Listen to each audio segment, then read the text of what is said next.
I saw the motion alert before I heard the sound. Activity detected. Door 2B. That little push notification glowed across my phone screen at 3:42 a.m. Same cold blue light that always cuts through my living room like a scalpel. Thing is, I live on the 12th floor. My apartment building's new, all concrete, brushed steel, and echoing hallways that feel more like hospital corridors than homes. The only thing breaking the silence most nights is the hum of my monitors or the dull click of my mouse.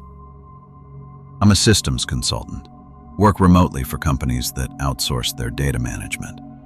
The irony isn't lost on me. The guy who spends his life monitoring other people's systems can't stop monitoring his own.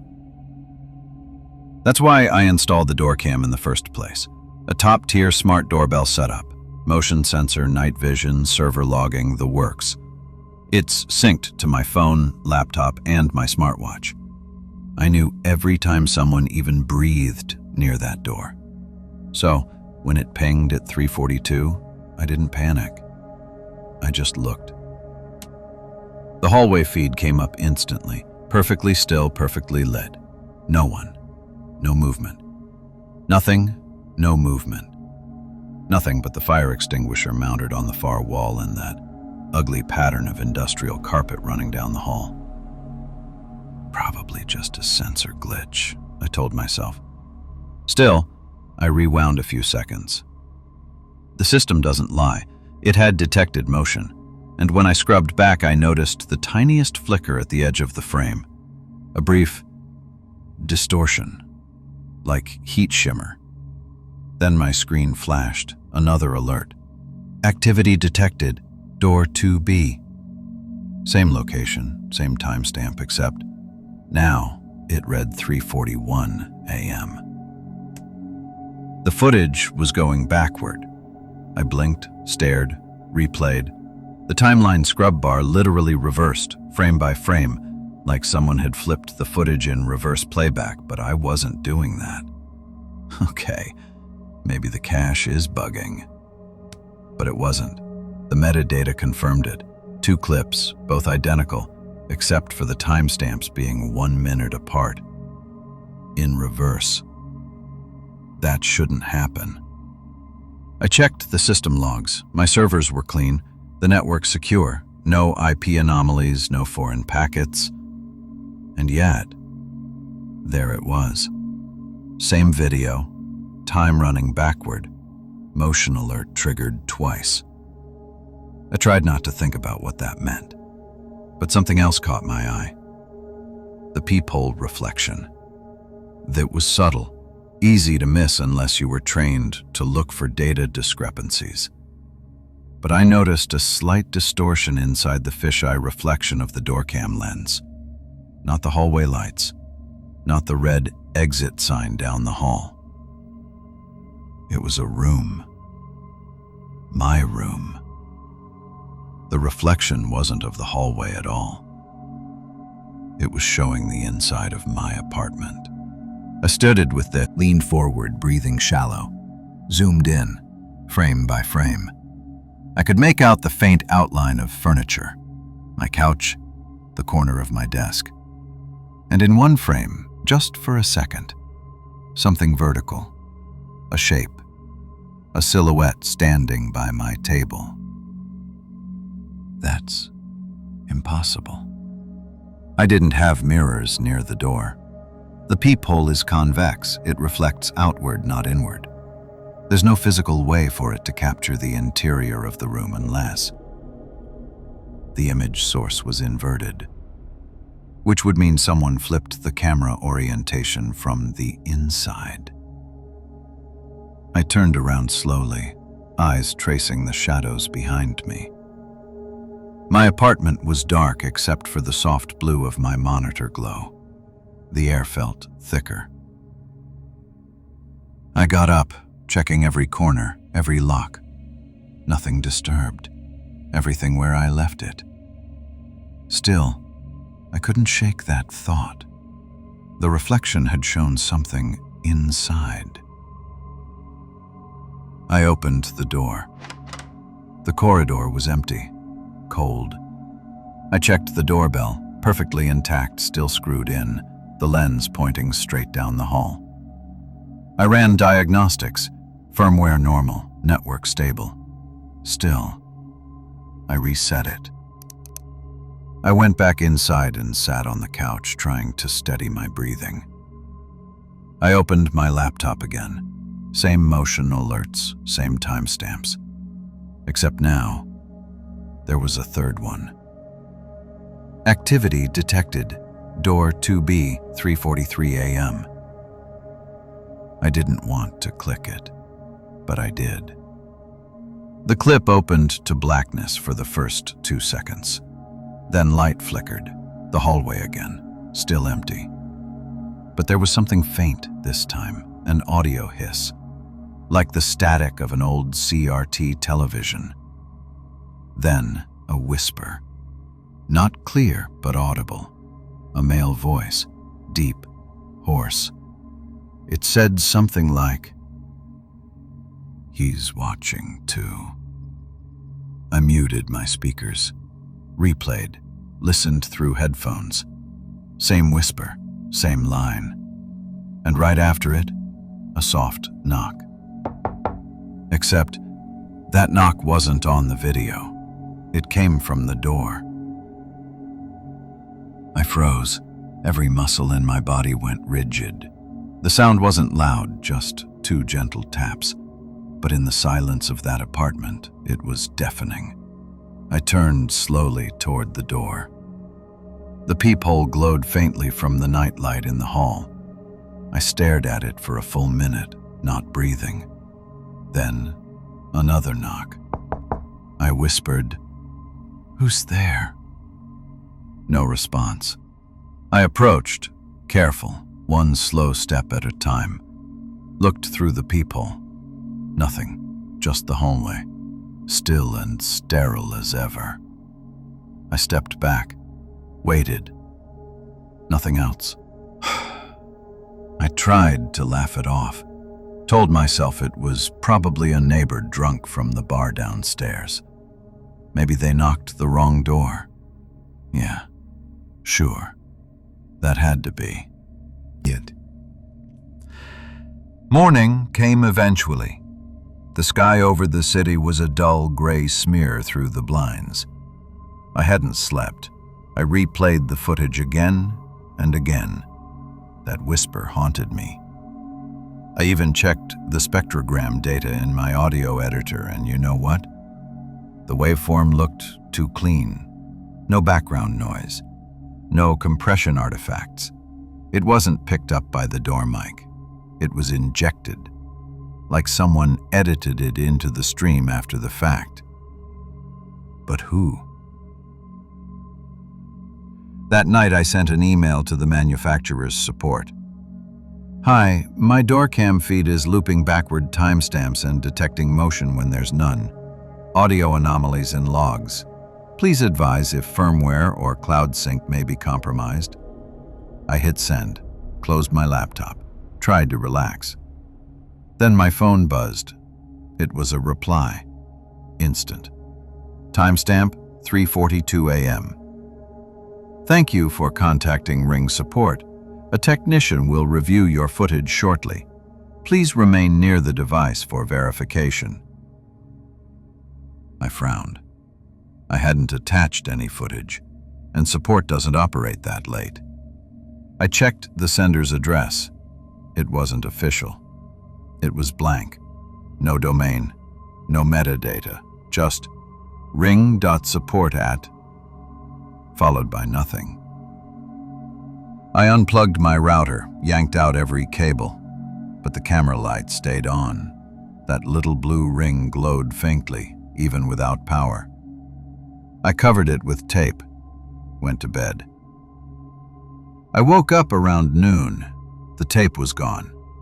I sat up fast, looked at the door. The light was off now, dead. But on the floor, directly beneath the peephole, was a folded slip of paper. It wasn't under the door. It was inside my apartment. I hesitated, then picked it up. Handwritten, shaky. Just 4 words. "You look tired, Elliot." That was enough for me. I packed a bag, went downstairs, and requested security review the footage directly from the building's servers. The guard, young guy named Mikhail, looked uneasy when I explained what happened. He agreed to check, said he'd call me once he reviewed the footage. I went to a nearby cafe, sat by the window, staring out at the traffic. Every reflection in the glass made me jump. After an hour, Mikhail called. He sounded wrong, like his voice was coming from a tunnel. He said, "We reviewed the footage. The camera shows you leaving your apartment at 3:44 a.m. But the door didn't open." "What do you mean?" I asked. "Your door never opened," he said. "You just walked through it." I didn't go back there that night. I booked a hotel. Around midnight, my phone buzzed again, a new alert. "Activity detected, door 2B. Timestamp, 3:42 a.m. Attached image preview, my apartment door." Only this time, the peephole reflection wasn't showing my room. It was showing me, standing right behind the door. That can't be me. I'm not there. I'm not. But the longer I stared, the more I realized the man in the reflection was me, down to the same hoodie I was wearing at that exact moment. And he was smiling. I turned off the phone, unplugged everything again, sat in the dark waiting for morning. The next day, security called again.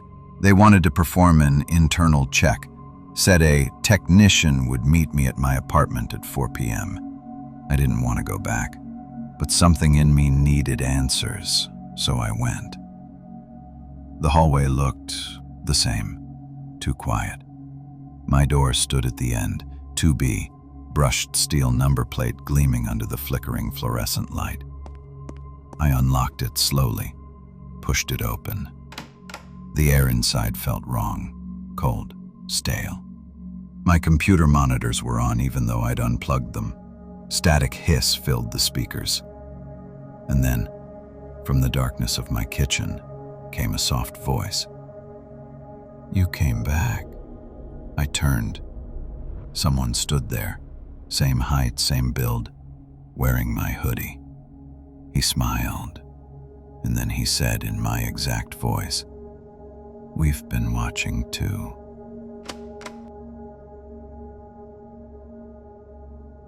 He smiled with my mouth. He tilted his head with my habit, that tiny involuntary adjustment I do when a monitor's brightness is off. He breathed in my rhythm. The room felt like it had lost oxygen. He didn't step closer. He didn't have to. The distance between us was elastic. Every second stretched it tighter. The kitchen's dim LED under-cabinet light cast a hard line across his cheek like a surgical mark. I said, steady as I could, "Who are you?" He blinked, almost offended. Then he spoke in that careful, low baritone I've heard on every recording of my own voice. "Elliot," he said, "you know exactly who I am." I took a step to the left. He matched it, but out of sync by half a second. Like lag, a buffer between us, as if we were mirrored across a connection with a bad handshake. My throat was dry. "Why are you in my home?" He smiled again, not wide, just enough to show intention, not teeth. "I'm not in your home," he said. "I'm where you left me." I reached for the counter, not to grab a weapon, just to touch something solid that wasn't him. The marble was cold, smooth, real. He didn't move. He didn't blink. He just watched me experience my own reality like a test subject. "Turn around, Elliot," he said, softer now, almost coaxing. "Look at the door." I turned. The peephole glowed faintly, that useless little glass eye. I felt it on the surface of my skin like the prick of a camera focusing. The light brushed the room.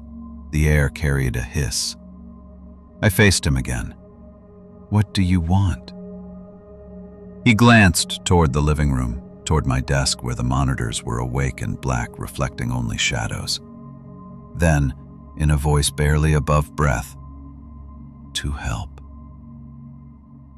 I don't remember deciding to move, but I did, fast, to the hallway, to the breaker panel.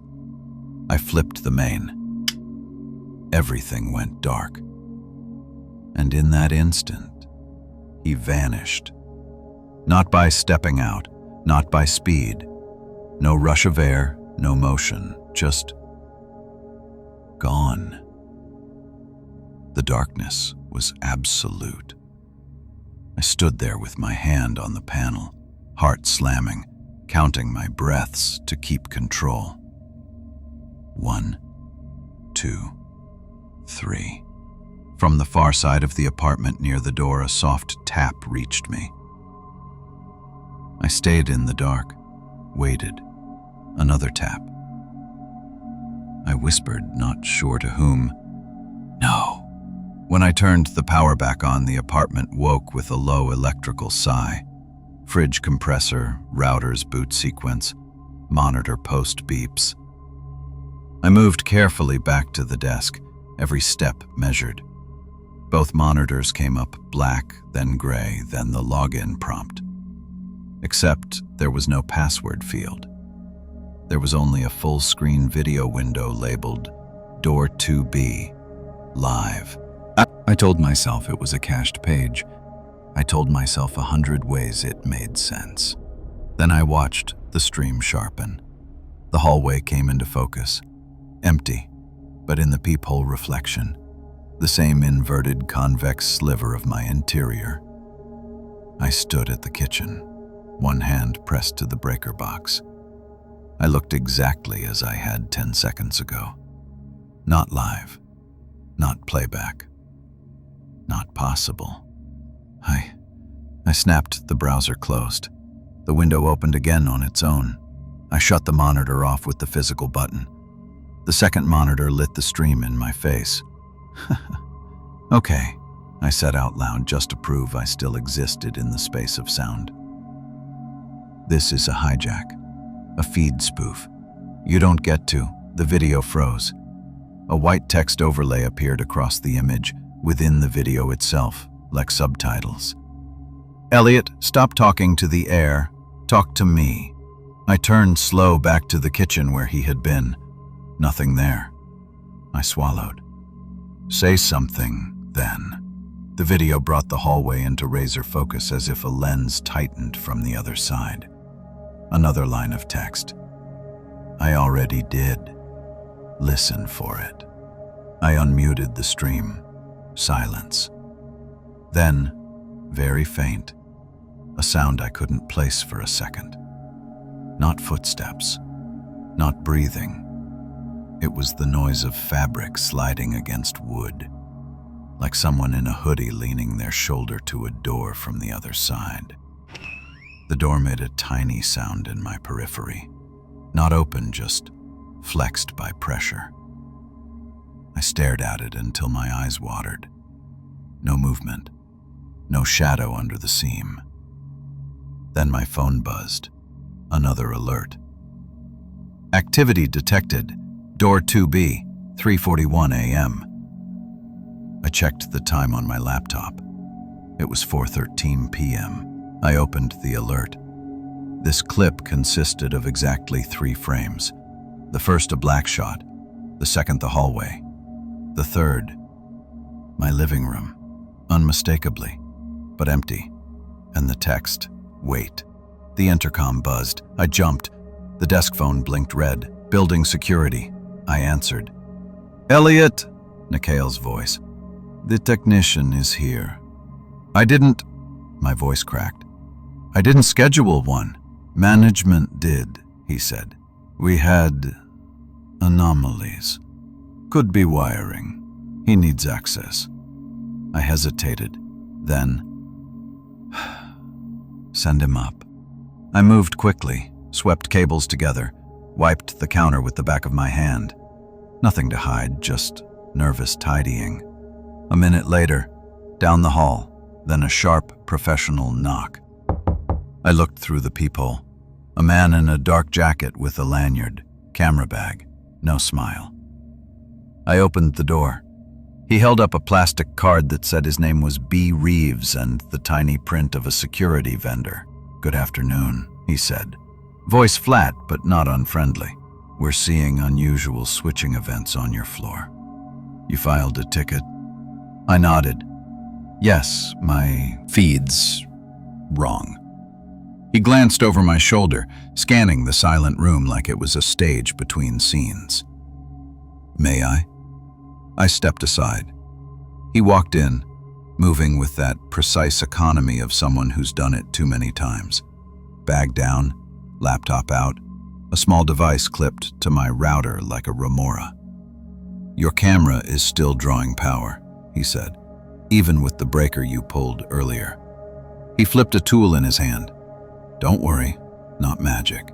There's an internal capacitor that'll hold a charge. I didn't say anything. He plugged a small cable into the back of my doorcam's sync hub, his laptop filled with a waterfall of text, logs, auth tokens, timestamps. I watched a lifetime of my paranoia scroll by. After a minute, he said, no external IPs, no brute force, no spoofed signatures. He glanced up. You're clean. Clean, I repeated. The footage is reversing time. He didn't look surprised. He didn't look anything. Show me. Chapter 20. He laid down. I was speaking. I pulled up the clips, resisting the urge to preface with apologies a sane person would expect. I showed him the 342 and the 341 backward loop, the spectrogram of the whisper. He leaned in at that, placing 2 fingers lightly against the edge of the screen like he could feel the waveform. That's injected, he said, crisp, not in post, in stream. How is that clean? I asked. Because it didn't arrive from outside, he said. He touched the monitor lightly again. It originated here. A muscle under my eye twitched. From the camera? He shook his head slowly. From the environment. Reeves moved to the door and stared at the peephole like it was an old friend. He leaned close, eye to glass, then shifted his head left and right so smoothly, so slowly, that the motion didn't seem to require muscles at all. What are you looking at? I asked. The negative space, he said. The hole in what you think you're seeing. I stared at him. I'm seeing a hallway. He nodded, still close to the door. And in the lens reflection, you're seeing inside your place. He straightened. That's an angle overlap. Some manufacture defects do that. But your reflection is carrying content that wasn't in frame. Content? A figure, he said. In the earlier frames, a vertical shape by your table. My stomach went cold. You can see that too. He lifted a brow. You thought you imagined it. He returned to the laptop. I'm pushing an internal mux test. He typed with surgeon's confidence. It'll force the device to cycle its orientations and verify actual lens input. If it's lying, we'll catch it. He hit enter. The monitors flickered. The stream flashed to black. A white test grid appeared, numbers at the corners, a bouncing square. Reeves nodded. Good. Now the lens. He brought up a live split view, hallway, peephole reflection, side by side. The hallway was itself. The reflection was my room, ghosted and warped. The wrong world poured into the right shape. Okay, he murmured. Now we'll... He stopped. The hair on his arms rose. I saw it. I leaned closer. He leaned closer to the reflection pane, eyes narrowing. Elliot, he said very quietly, don't move. I didn't. I held as still as numbers. What do you see? I asked. Reeves swallowed. His voice turned clinical to cover something else. In the reflection, the figure near your table is now standing by your left shoulder. I didn't turn. The air on my left felt colder, not touching skin, just deciding it. The figure. Describe it, I said, throat tight. Silhouette, he murmured. Tall as you, wearing, I think it's your hoodie. He exhaled, a long controlled line of air. It doesn't cast a shadow on this side. On this side, as if there were sides to the same air. I kept my eyes on the monitors, on the mathematically tidy split of the same reality in two. The reflection Elliot, the one by my shoulder, wasn't breathing that I could see, but in the feeling part of my sight, he inhaled every time I did. Reeves reached into his bag without looking away. He removed a thin strip of matte tape and pressed it over the peephole. The reflection feed did not change. He pressed a second piece, then a third. Full occlusion, he said, a little too loud. There is no light path. The reflection feed brightened. I whispered, "This isn't possible." Reeves gave a tiny, absent shake of his head. "There's a kind of possible you don't want," he said. "This is that kind." He typed again, hands steady. "I'm recording a full dump. If this turns out to be a firmware issue, they'll want to see how it..." He stopped. White text scrolled in the reflection pane as if it were a terminal window. "Hello, B. Reeves." Reeves didn't move. Another line appeared. "Stop trying to switch me off." He inhaled through his nose. "You shouldn't anthropomorphize unknown behaviors," he said, mostly to himself. Then to the screen, "What are you?" Text, "The part that watches with you." I felt the cold brush my left sleeve and wanted to step away, but the idea of making space for it was worse. Reeves' lips thinned. "You're an injected overlay," he said. "What's your input source?" "Past, future, yours." He pulled his laptop closer, pressed a key combination. The monitors echoed a second window, a local audio capture that should, by all reason, have been empty unless someone spoke. A waveform rose before Reeves asked his next question. He glanced at me. I looked at the waveform too, a mountain of sound that hadn't happened yet. He said carefully, "Elliot, ask it something." I cleared my throat. "What do you want to do with me?" The waveform on the local capture answered first. A low, rounded signature like a stone dropped into deep water. Then a half-second later, the reflection text updated. "Remember." The local capture spoke, a voice laid underneath the electronics like a bass line under glass. My voice, pitched down. "Bring you back." My skin crawled. Back where? The room you left at 3:42. I closed my eyes. I didn't leave at 3:42, I said. I left after. On the split view, reflection Elliot tilted his head, that same tiny angle correction I'd seen in the kitchen. The text, "Yes, you did." Another line layered over the first, "I watched you go through." Reeves' fingers hovered above the keyboard, then settled on nothing. "Through what?" he asked. "The door." "Door was locked," he said, automatic. "Not to me." I realized I was trembling. Small, controlled shakes. The kind you get when your body knows you should run, but there's no vector that doesn't go toward the thing. "Okay," I said. "If you're me, say something only I would know."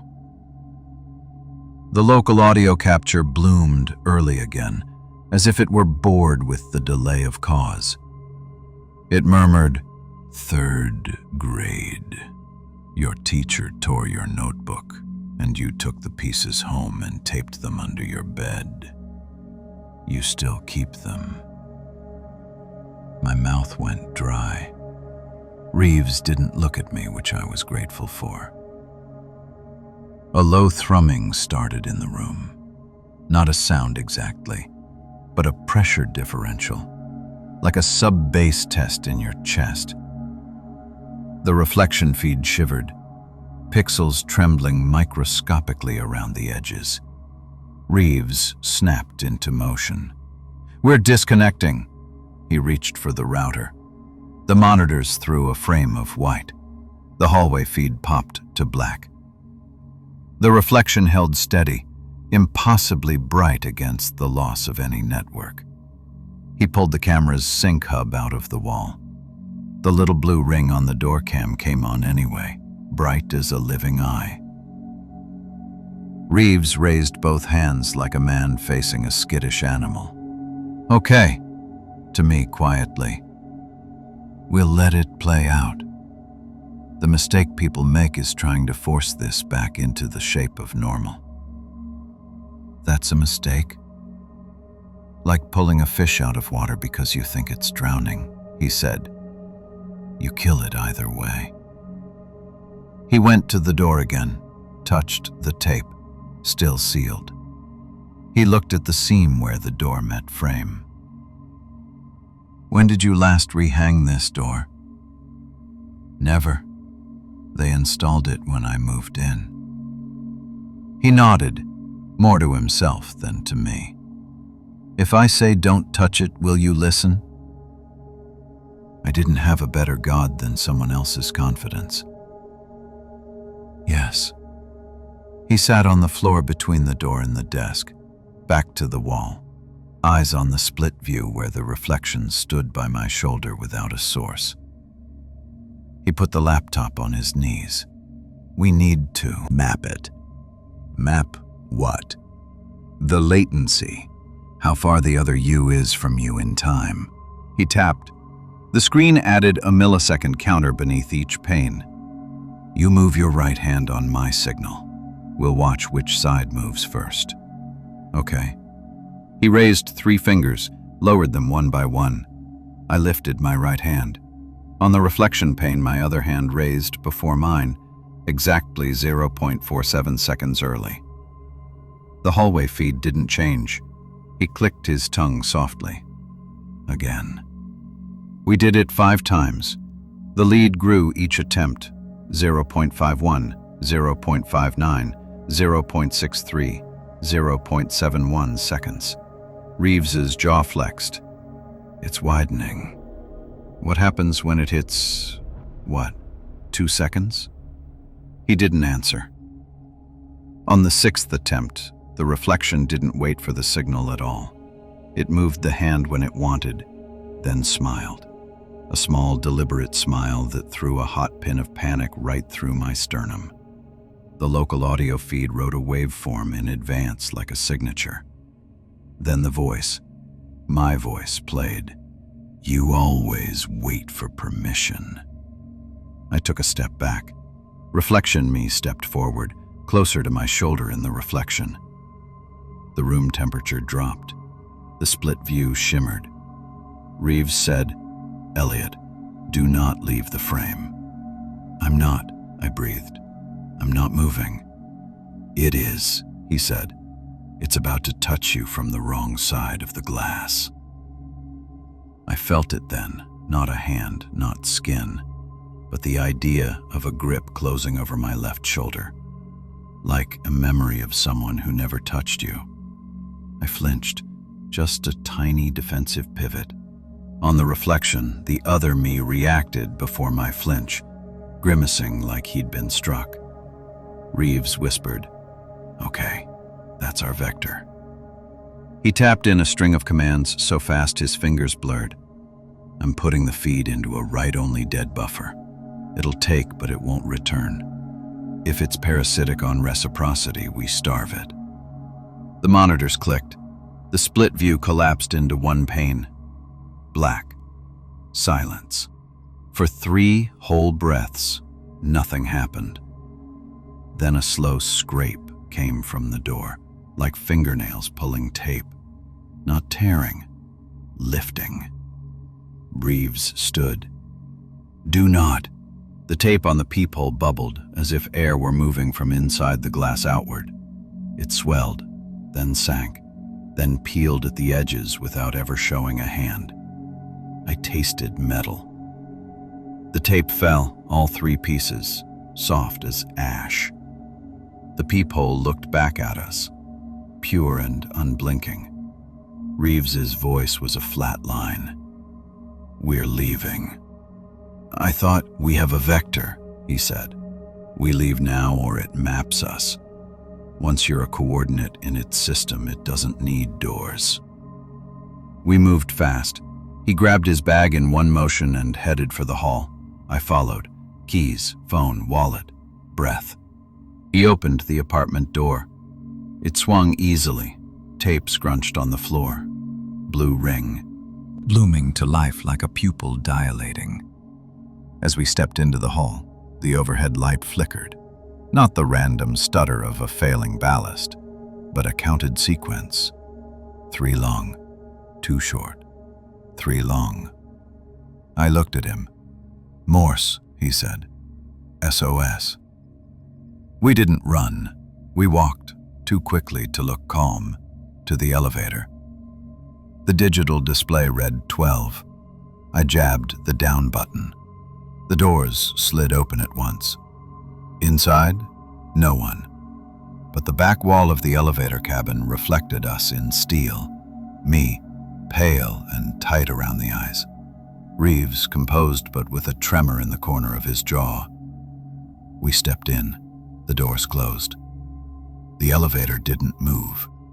Reeves reached for the panel. Every floor button was already lit. Control is testing something, he said, unconvincing. We'll take the stairs. The doors reopened immediately. We stepped out. The hallway was darker than it should have been. At the far end, near the stairwell door, a shadow that wasn't the absence of light leaned subtly against the wall where no person could stand without making a shape. I saw the outline of a hood. Reeves said softly, "Back inside." Slowly. "No," I whispered back. "We leave." The shadow detached from the wall by degrees, becoming density instead of absence. Not form, not detail, just intent at human height. We moved. The stairwell door was heavy. I hit the bar. Cold air washed up from the concrete tower of steps. We went down. The sound of our shoes on the metal treads felt too loud to be safe. On the landing between 11 and 10, a familiar chime echoed. Activity detected, door 2B. My phone vibrating in my pocket like a pulse that wasn't mine. I ignored it. It buzzed again, then again. I took it out with hands that didn't look like they belonged to me. 3:42 a.m. again. Video preview, a still of my kitchen, empty except for a note on the table. Come back. Don't look, Reeves said. Keep moving. We kept moving. The concrete felt closer with each floor. At 8, the air grew warm and damp. At 6, the lights stuttered and sang, a faint electrical whine at the edge of hearing. At 5, a shadow crossed the landing ahead of us.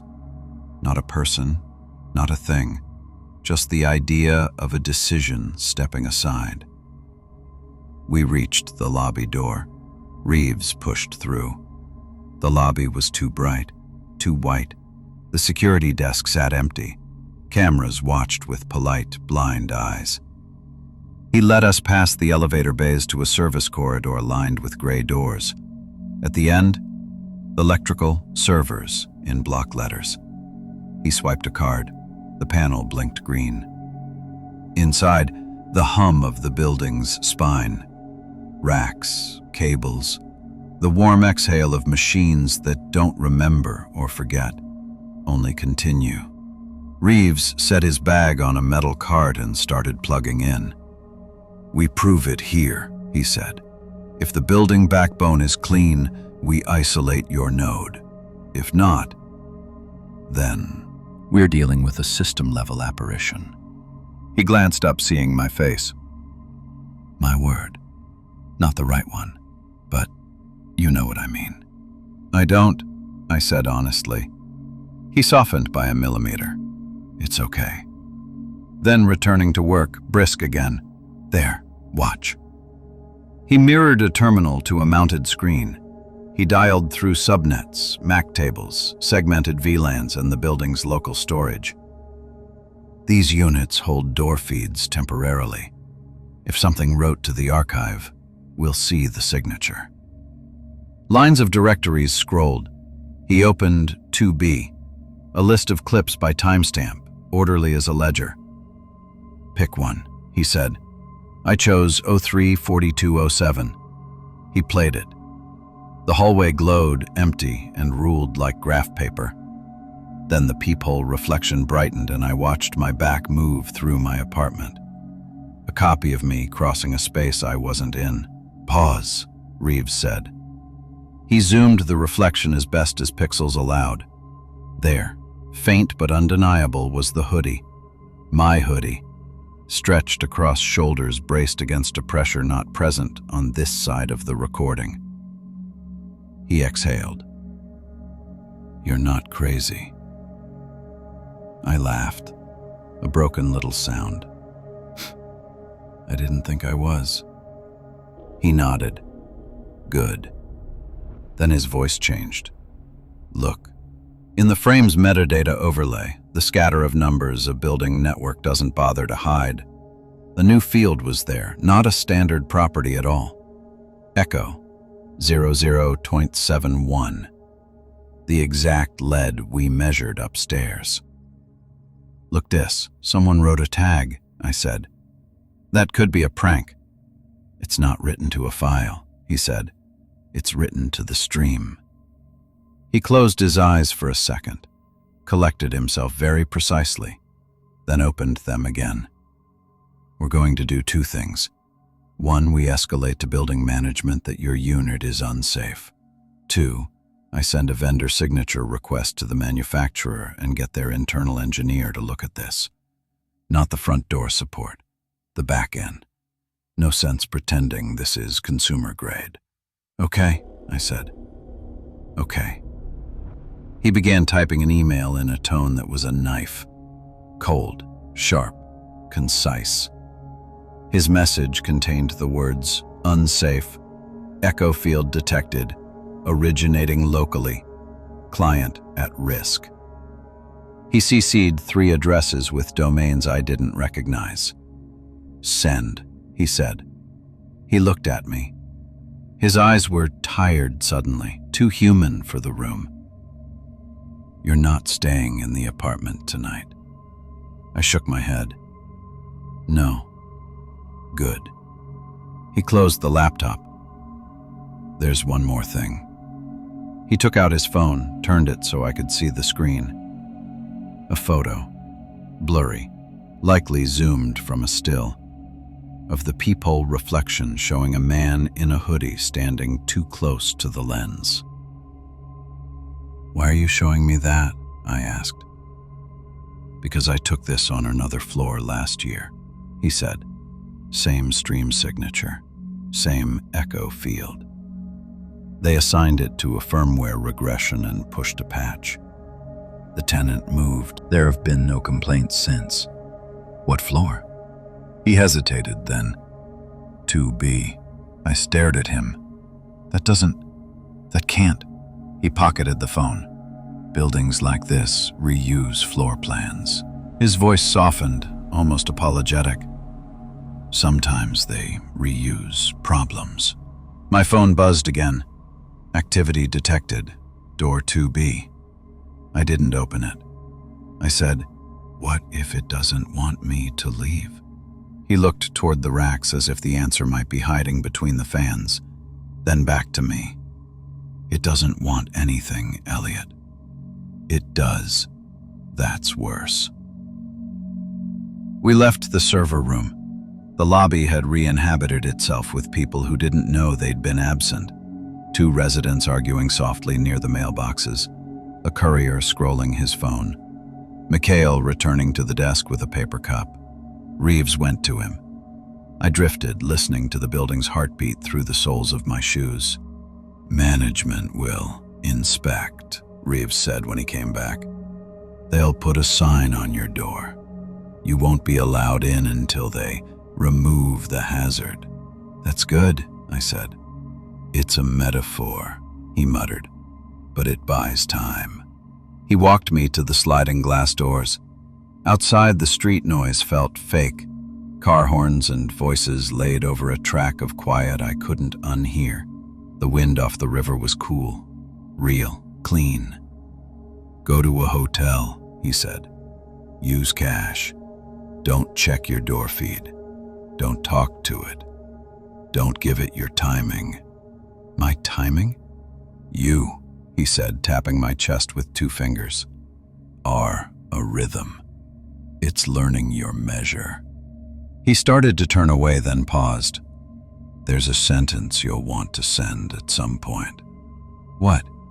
He looked at the middle distance, voice flattening to a recitation he'd hate to say out loud again. "You'll write to support. The person in the reflection is wearing my hoodie." My mouth moved without sound. "How?" He held up a hand. "Don't send it." A beat, then softer. "Or do. It won't matter." He walked back toward the elevators without waiting for an answer. I stood there with the doors breathing open and closed behind me and people brushing past like water around a rock. I booked a hotel 2 neighborhoods away. I took side streets, walked under trees. I didn't look at reflective glass. I tried not to look at myself. The room at the hotel was anonymous and therefore kind. Beige, heavy curtains, a bed with more pillows than a person should need. I locked the door twice. I turned off the TV by the plug. I put my phone face down on the dresser. I sat on the bed. The silent room held me like an aquarium holds water. My phone lit the ceiling. I looked anyway. Activity detected. Door 2B, 3:42 a.m. I flipped it over face down again. I lay back. I breathed. I thought of Reeves's steady hands, of the server. Room's warm exhale, of the echo value ticking up, up, like a heart rate under a white sheet. My phone vibrated again. I pressed my palms to my eyes until I saw stars. A minute later, I caved and opened the notifications page, not the clips, just the list. Line after line of 342, 341, 343 extending backward through the day like drift along a shore. A new message sat on top, not from the app. A plain email, no domain, no metadata. From support at. Subject, door 2B. Body, one line. Remember to stay near the device for verification.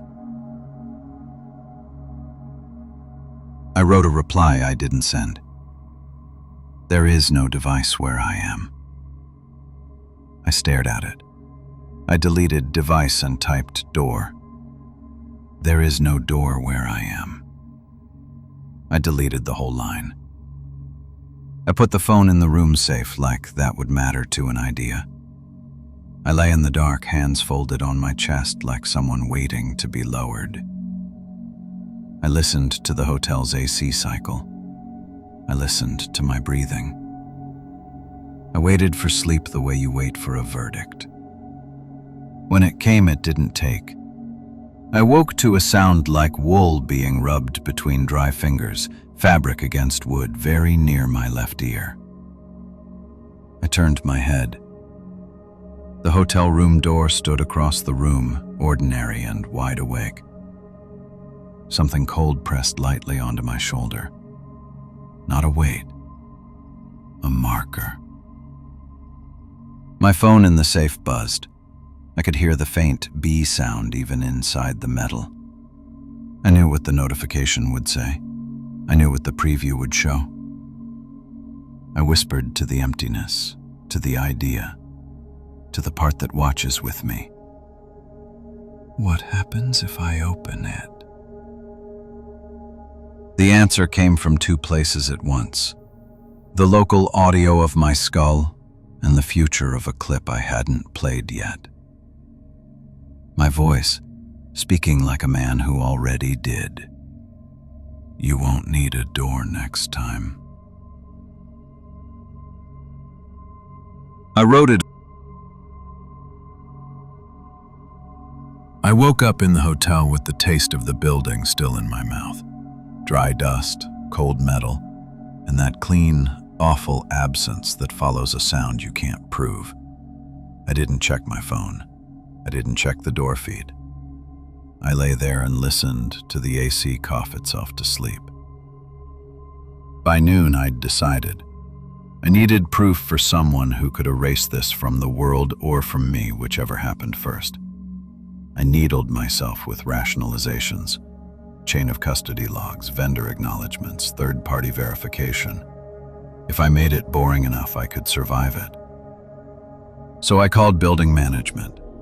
They said there was already a ticket on my unit, already an inspection scheduled, already a sign printing, maintenance inspection, do not enter. How fast did they move? Faster than the world usually does when you need it to. Too fast to feel like people.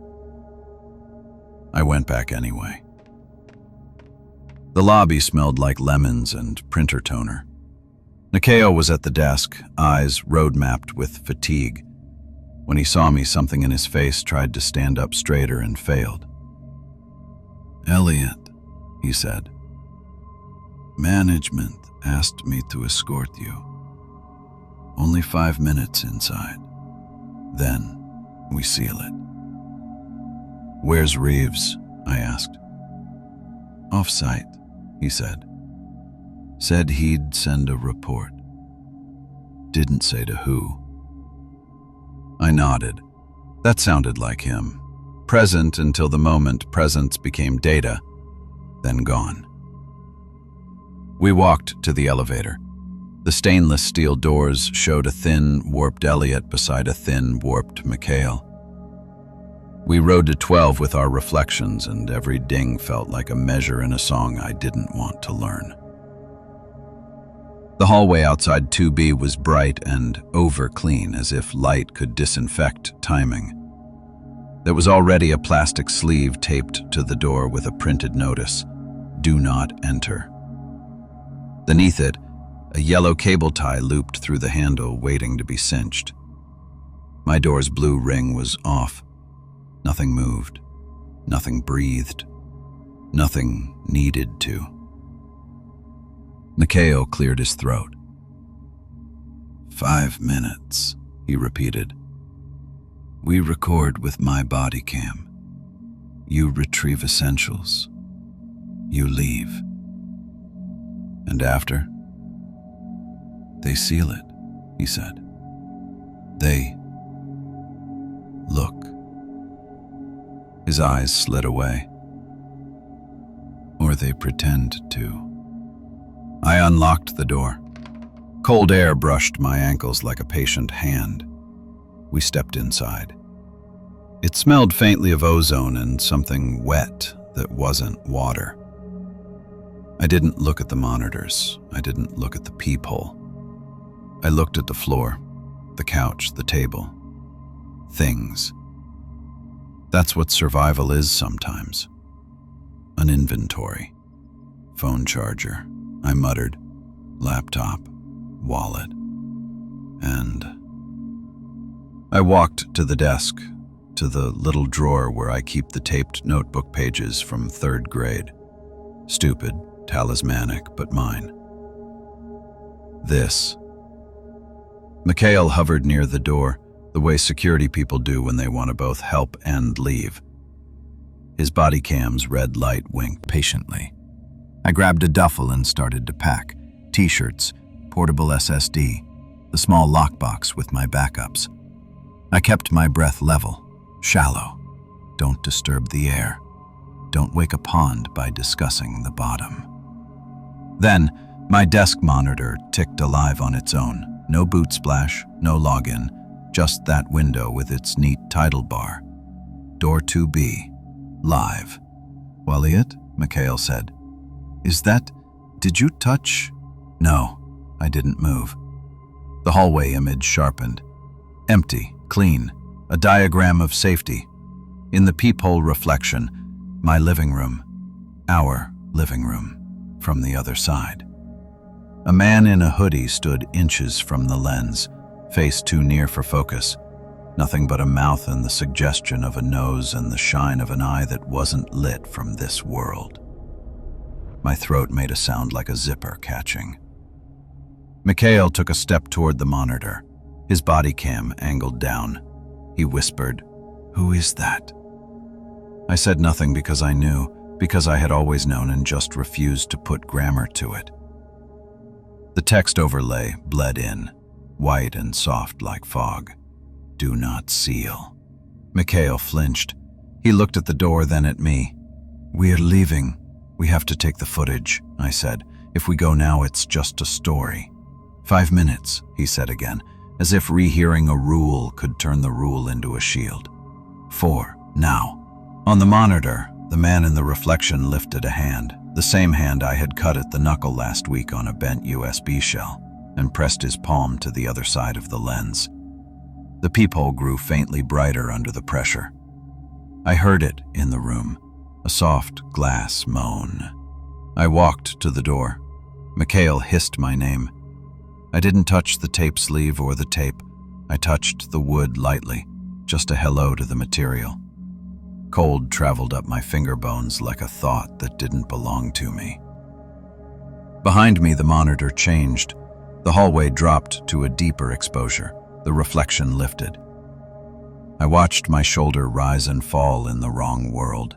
Half a second ahead, echo ticking like a metronome I couldn't mute.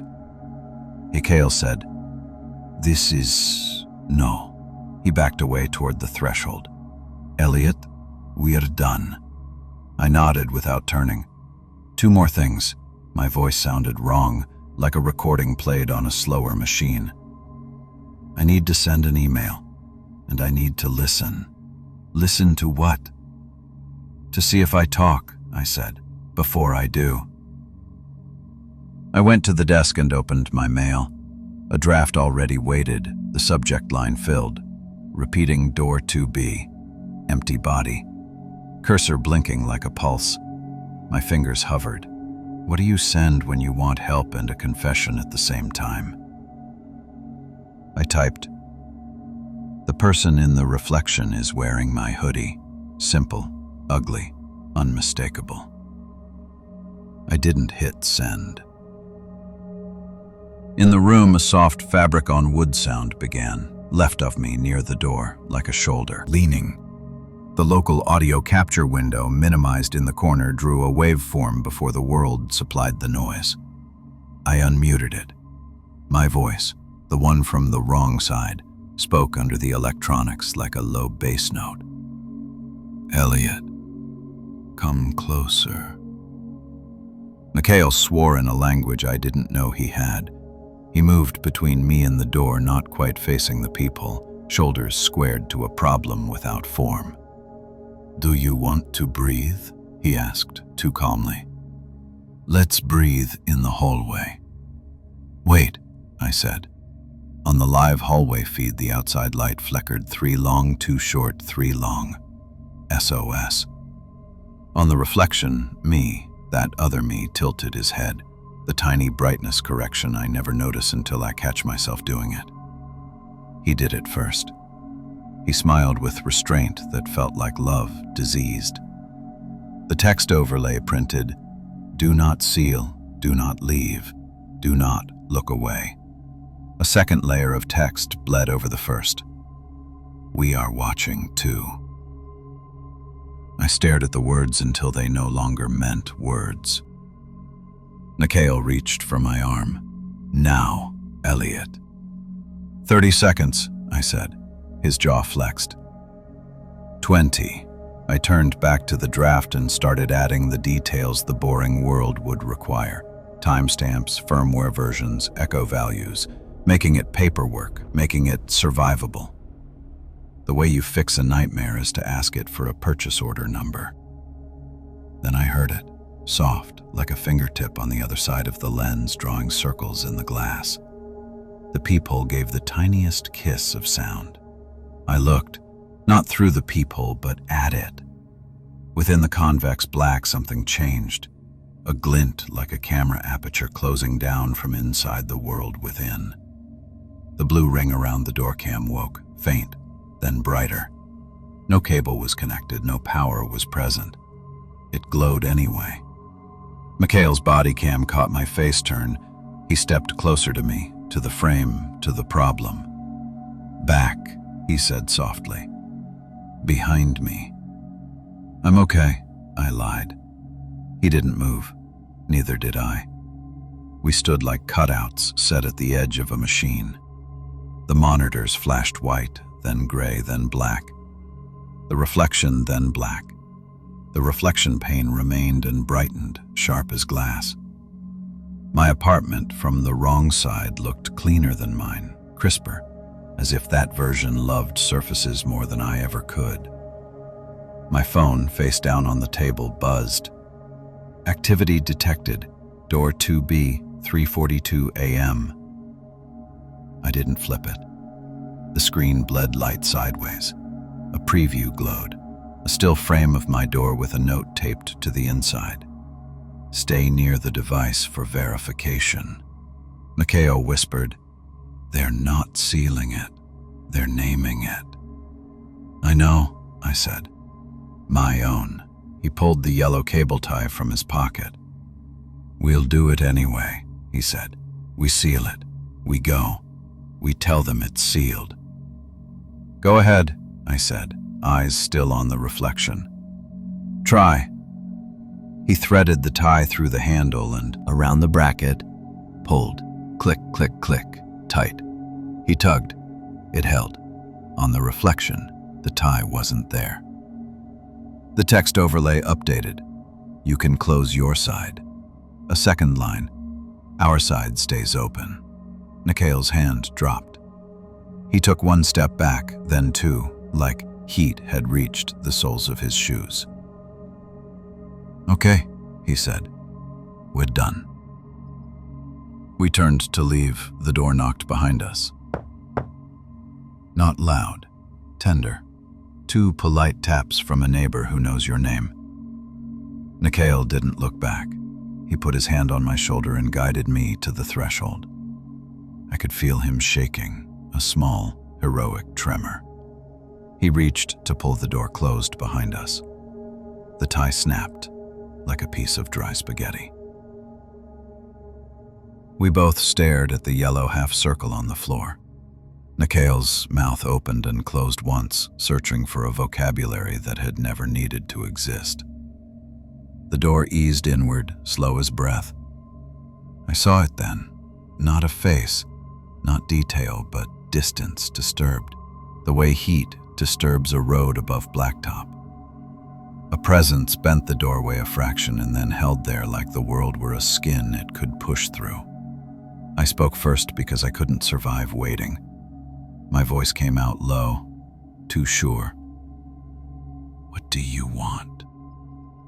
The local audio capture drew a mountain before sound arrived. Then my own voice played back from a moment that hadn't happened. "To keep the timing. To keep you." Nikhil shoved the door with his shoulder. It closed. We stood in the hall with the door between us and a version of silence. He looped a second tie. Where had that come from? Security's pockets or wells, and yanked it hard until the plastic cut the metal's throat and locked. He slapped the maintenance inspection sleeve against the wood, thicker tape this time, gestured for me to step away. We walked. We didn't run. Our reflections in the elevator doors looked like liars. Downstairs, Mikhail filed a report I didn't read. He looked at me a long time with the kind of human look that makes machines jealous. Scared, sorry, sincere. And then he said, "Don't come back tonight." "I won't," I said. "Or tomorrow," he added. "I'll try," I said. He nodded, satisfied with the lie. Back at the hotel, I put the duffel down and the room felt smaller.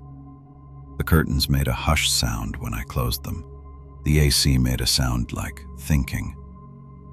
I set the laptop on the desk and stared at the empty chair across from me as if someone would eventually arrive there. I opened the draft again. The line waited. "The person in the reflection is wearing my hoodie." I scrolled. I added the rest. Timestamps and echo values and internal origin and Reeves and body cam and door tie. I attached 3 clips. I hovered over send. My phone buzzed in the safe. I let it. Then I retrieved it because fear is a rhythm and mine wanted to end on the beat. Activity detected. Door 2B, 3:42 a.m. I touched send because there's a kind of bravery that is just finishing paperwork at the end of the world. The email left. A copy dropped into sent. For a second I felt human. Then my phone vibrated with a reply before the email had time to cross a mile of wire. From support at subject replaced door 2B, body. Thank you. Please remain near the device for verification. And then a second line indented. We see the hoodie. I turned the phone over face down. I sat on the bed and counted my breaths. Outside, a siren stitched the city together with red thread. Inside, the room breathed and waited. At 3:42 a.m., that hour that is both never and always, I woke to the sound of fabric on wood, the soft, loving scrape like a shoulder against a door. Not my door, the hotel door. I didn't move. I watched the ceiling. My phone lit the dresser. Activity detected. Door 2B, 3:42 a.m. Activity detected. Door 2B, 3:42 a.m. Activity detected. Door 2B, 3:42 a.m. I stood, slow, and walked to the door. I pressed my palm against it, feeling for heat or cold or any clue the world used to offer. I felt only timing. "You don't need a door next time," I said. The local capture on my laptop drew a waveform where none should have been. It spoke with my voice, future perfect, past tense. No. Morning came like an apology. I dressed. I left the hotel and walked until the city turned into its own background. I ate bad coffee and worse eggs at a place that didn't ask questions. I bought a different hoodie at a pharmacy because the idea of the old one made my skin feel borrowed. I became someone else, badly. At noon, Mikhail called. I nearly didn't answer. His voice was paper-thin. "They sealed 2B, he said. Management. Inspector. I had to film it. Tape. Notice. Locks. You cannot enter." "Good," I said. My throat hurt. He hesitated. "Elliot, they asked me for your last email, the one you sent last night." "Why?" "Because," he said, and I could hear him pick his way between words like broken glass. "They said that's the note they found inside the apartment, on the table, handwritten." "What note?" I asked, because the heart loves one more lie. He read it. "The person in the reflection is wearing my hoodie." I sat down on a step in front of a store that wasn't open yet and let the city walk around me. "Do not come back," he said. "I'm not supposed to tell you this, but the inspector said." He said the peephole reflection shows someone standing right up against the lens. "That's standard," he said, "for this issue." But then... He stopped. "Then what?" "It smiled," he said, and I could hear his hand find his own chest and stay there. He said it smiled, in the reflection only, not in the hallway. They sealed it after that. "Thank you," I said. He added, very softly, as if the distance between phones could shrink to something under skin, "I think it will still send you the alerts. I think you should throw your phone away." I told him I would. I didn't. I rented a place across town, short-term, cash. I plugged in nothing I didn't need. I set the phone in the freezer because stupid magic is still magic. Then I lay on the floor and pretended the ceiling was water. It helps sometimes to speak in the second person. You are safe. You are here. You are not a memory being recalled by something with your voice. Night returned.